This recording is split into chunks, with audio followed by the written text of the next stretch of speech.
here's something I hope they burn the tape of. Here's what came next.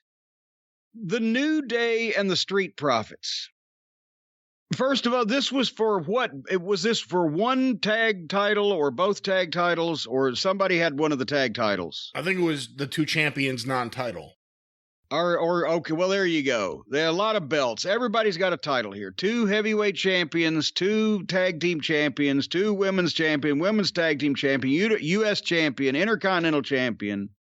New Day came out dressed as spacemen from a video game and then transitioned to footage of them in the video game.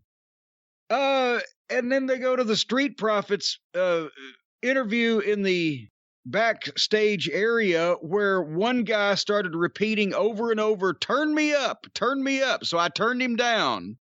It was starting to bother me. And then they yelled at each other in a playful fashion and sang a bunch of guys' theme songs until I just fast forwarded this fucking nonsense. And then they all danced and sang their way to the ring to fight the video game characters.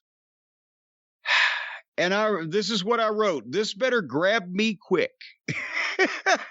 Because I'm burning daylight here. New Day's gear looks like, as I've mentioned before, somebody ate a big bowl of Cheerios and then puked. The Street Profits. One guy's wearing a basketball uniform. One guy's got a Michael Jackson glove. Is Michael Jackson still? Is that the Michael Jackson glove still a thing? 35 years after the fact, people accuse me of being out of touch. I'm not sure how big a thing it is or isn't, but it's longer than 35 years at this point in time. Because he debuted the glove at what? Motown 25, didn't he? Well, and that was 1983. That's right. Regardless. Reunited with the Jacksons, including Randy, and then he insisted the stipulation for him playing the Berry Gordy tribute, Motown 25, was he had to do Billie Jean, which was released on CBS Records, a competitor. And then moonwalked his way into our hearts. That's right. And so, can you talk about that anymore? So we have to go back to this match. But here's everything about this match was perfect, except there were no heels, there were no baby faces, just leapfrogs, dives, and flips. They talked about at the end the passing of the torch? Was this a grudge match? Was there an angle behind it? Why is this on pay-per-view? Was this a Raw match where they could have elevated these young men and passed the torch at a place where people would have actually seen it on national television rather than on a pay-per-view? Because it was long. And I started playing with Harley Quinn because why not? Because it was just 2 teams in odd outfits leaping about.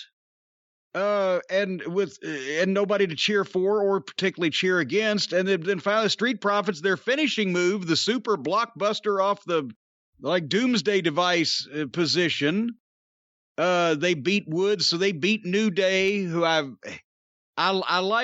remember Woods from when he was Consequences Creed. He was a nice young man. Don't know the other two. This whole New Day thing with trumpets and pancakes and cereal and unicorns and rainbows, waterfalls, and lollipops and everything. Anyway, I don't fucking get it, and I never have. And the Street Profits, they ought to have a fucking death match with Private Party to see who gets this gimmick. But they put the right people over in this match as far as to elevate the young guys. So at least they still recognize that somewhat here. But what'd you think? See, this is where I start separating from the WWE fans who really enjoyed this pay-per-view event, or at least liked it. I couldn't get into the match. I really don't like the New Day. I never have. I don't like the announcers talking to me like I'm children. I don't like grown men behaving like children on this show. Street Profits have shown potential. They've also been involved in some goofy... Who was it? Was it them against Otis and someone else, or was it them against a different team? No, it was them against the Viking Warriors, where they had that skit match where the ninjas showed up on bicycles. Oh, God, yes. Yeah. Which I was reminded of because at one point during this match, Montez Ford, his facial expression was the same one he had at one of the goofy moments in that match. They're talented guys. I just wish there was something else to do with them. It was all right. I mean, I could just say it was all right.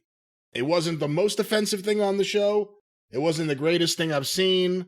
It was okay. That's it. Well, it's all right. Well, it's all right. Have a good time. Wow. 'Cause it's all right. Whoa, it's all right. You have done Curtis Mayfield on a few shows recently. Impressions, actually, more accurately, it was when he was still in the Impressions. There you go. Because then later on, Freddie's dead. We're a Winner. It's a great song. Superfly. Well, no, that was when he was a solo artist. We're a Winner. Yes. He was still in the Impressions. I was said later on.